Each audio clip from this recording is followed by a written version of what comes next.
There are moments in rock and roll that happen in broad daylight, moments that don't happen in hotel rooms or backstage or in the safety of darkness.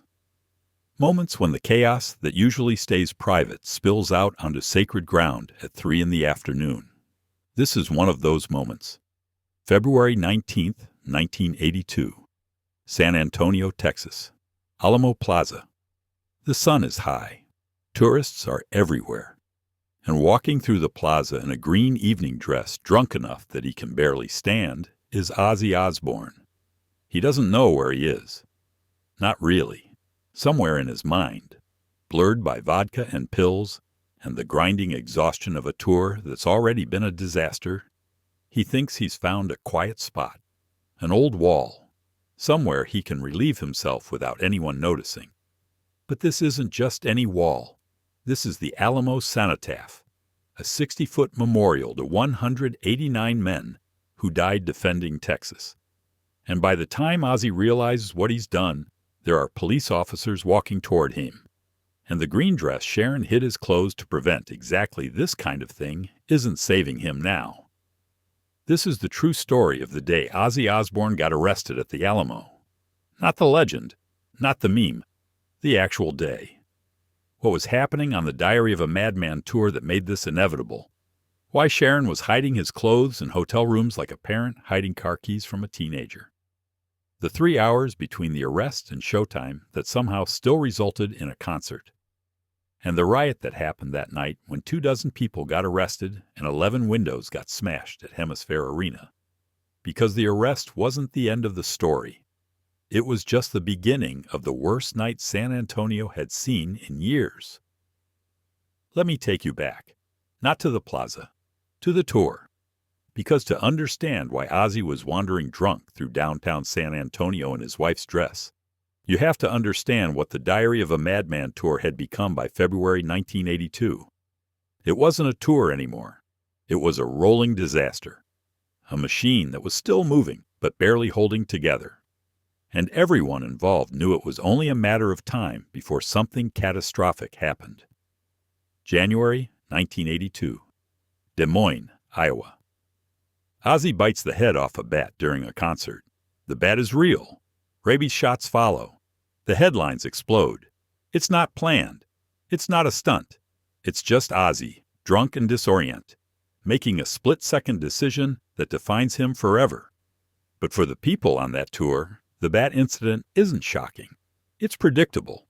Because by January, Ozzy's drinking has reached a point where nobody knows what he's going to do from one night to the next. The crew is exhausted. The band is walking on eggshells.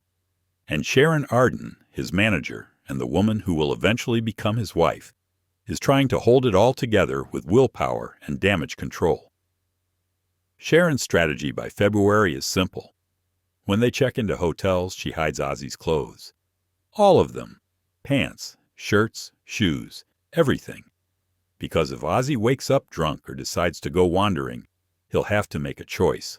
Walk out naked, or stay in the room. It's not a perfect system, but it works most of the time. Most of the time, the embarrassment of being naked in a hotel hallway is enough to keep him from leaving.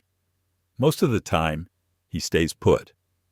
Most of the time, Sharon can keep him contained until showtime when the crew can get him dressed, get him on stage, and get through another night. But February 19th, 1982, in San Antonio, is not most of the time. Ozzy wakes up in the hotel. The clothes are gone. Sharon's already at the venue or dealing with something else, and Ozzy is alone with a decision. Stay in the room, or leave anyway. And somewhere in his alcohol-soaked brain, leaving wins. He finds Sharon's green evening dress, puts it on, walks out of the hotel and into downtown San Antonio. He's not trying to make a statement. He's not performing. He's just moving. The way people move when they're too drunk to make good decisions, but sober enough to walk. And at some point, he ends up in Alamo Plaza. He doesn't know it's the Alamo. Not in any meaningful way. Later, when people ask him what he was thinking, he'll say he thought it was just an old wall. That he was disoriented. That he needed to urinate and saw what looked like a quiet spot. And in his mind, that's probably true. Because when you're blackout drunk in a city you've never been to, wearing a dress that doesn't fit, everything looks like just another wall. But this wall is different. This wall is sacred. And the moment Ozzy starts urinating on the Alamo cenotaph, he crosses a line that Texas will never forgive. A police officer sees him, Officer Billy Holbert. He's working the plaza, and suddenly there's a man in a green dress urinating on one of the most sacred monuments in Texas. Holbert doesn't hesitate. He walks over, and by 3 p.m. on February 19, 1982, Ozzy Osbourne is in handcuffs. Public intoxication. The charge is standard. The situation is not. Because arresting a rock star in a dress for urinating on the Alamo isn't something that happens quietly. Within minutes, word is spreading. Tourists are staring. Media will hear about it within hours. And Ozzy, still drunk, still confused, is being loaded into a police car and taken to Begar County Jail. The jail time is brief. A few hours. Long enough to process him. Long enough for the reality of what's happened to start filtering through the alcohol fog. But not long enough to sober him up completely. And while Ozzy is sitting in a cell wearing Sharon's dress, the tour machine is already moving. Phone calls are being made. Promoter Jack Orban, who's responsible for that night's show at HemisFair Arena, gets word that his headliner is in jail. And Orban does what promoters do. He posts bail. $40. The bond amount is laughably small. But it's enough. By late afternoon, Ozzy is out. And the clock is ticking. The show is scheduled for that night. Sold out. Thousands of people already making their way to the arena. And Ozzy, who was arrested 3 hours ago, still has to perform.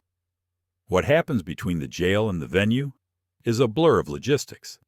Somebody gets him back to the hotel. Somebody gets him into his own clothes. Somebody gets him coherent enough to stand upright. And somehow, by the time the doors open at HemisFair Arena, Ozzy Osbourne is backstage. Still drunk, still exhausted, but alive, and ready, or at least willing, to play. The show happens. That's the part people forget. After everything, after the arrest, and the jail time, and the dress in the Alamo, Ozzy still performs. The Diary of a Madman tour keeps moving because that's what tours do. They move. They survive. They push through disasters because the alternative is cancellation, refunds, and lawsuits.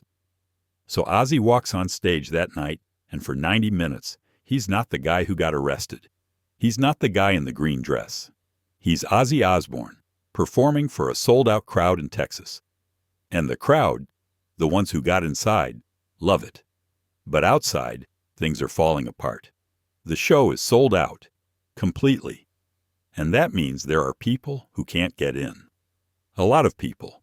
Angry people who drove hours to see Ozzy and are now being turned away at the doors.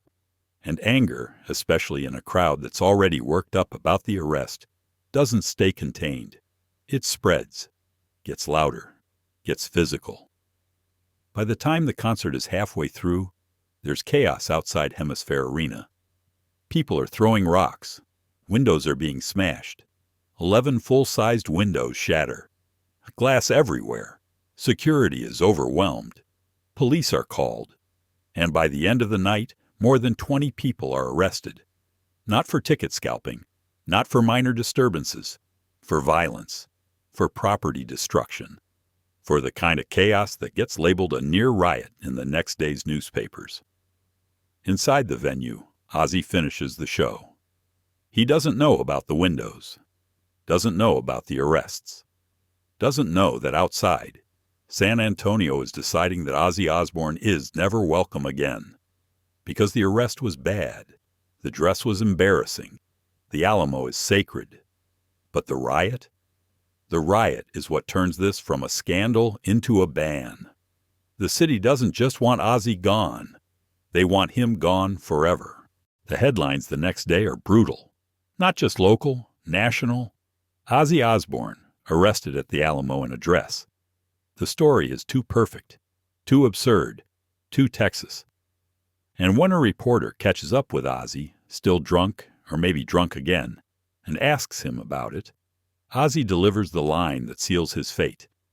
"I urinated on the Alamo, and the White House is next." He's joking, probably. But Texas doesn't care. The quote gets printed, gets repeated, gets used as evidence that Ozzy Osbourne isn't just disrespectful, he's dangerous. And within days, San Antonio officials moved to ban him from city-owned venues. Not for a year, not for 5 years, essentially forever. The ban isn't symbolic, it's real. Ozzy Osbourne, one of the biggest names in rock and roll, is not allowed to perform in San Antonio. Not at city venues, not with city permits. The Alamo incident becomes Texas canon, a story that gets told and retold until it's bigger than the actual event. Until people forget that it was about a drunk man in a dress who thought he was peeing on an old wall. Until it becomes about disrespecting Texas itself. But here's what most people don't know. A decade later, Ozzy comes back, not to perform, to apologize. He's sober by then, or at least sober enough to understand what he did and why it mattered. He returns to San Antonio, meets with officials, and does something rock stars almost never do. He donates $10,000 to the Daughters of the Republic of Texas, the group that maintains the Alamo, the people who care for the monument he urinated on.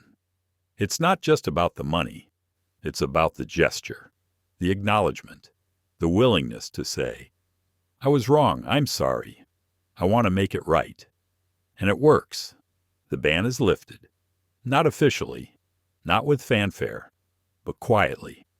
Ozzy is allowed back, allowed to perform, allowed to exist in San Antonio without being treated like a criminal. And when he returns in 2015 with his son Jack for a History Channel visit, it's not chaos, it's respect. He walks through Alamo Plaza, talks about what happened, owns it, and the city finally lets it go. February 19th, 1982. At 3 in the afternoon, Ozzy Osbourne walked through Alamo Plaza drunk and wearing his wife's green dress. He thought he was peeing on an old wall. He was wrong. And that mistake, that moment of blackout confusion, became the story that followed him for decades. Not because it was the worst thing he ever did, but because it was the most Texas thing anyone ever did. And Texas, more than any place on earth, remembers. The arrest wasn't the story. The dress wasn't the story. The story was what happened after. The concert that still happened. The riot that nobody expected. The ban that lasted a decade. And the apology that finally made it right. Because that's what rock and roll is. Not the chaos, the cleanup, not the destruction, the rebuilding, not the arrest, the comeback. Ozzy Osbourne didn't just get arrested at the Alamo. He survived it, apologized for it, made peace with it.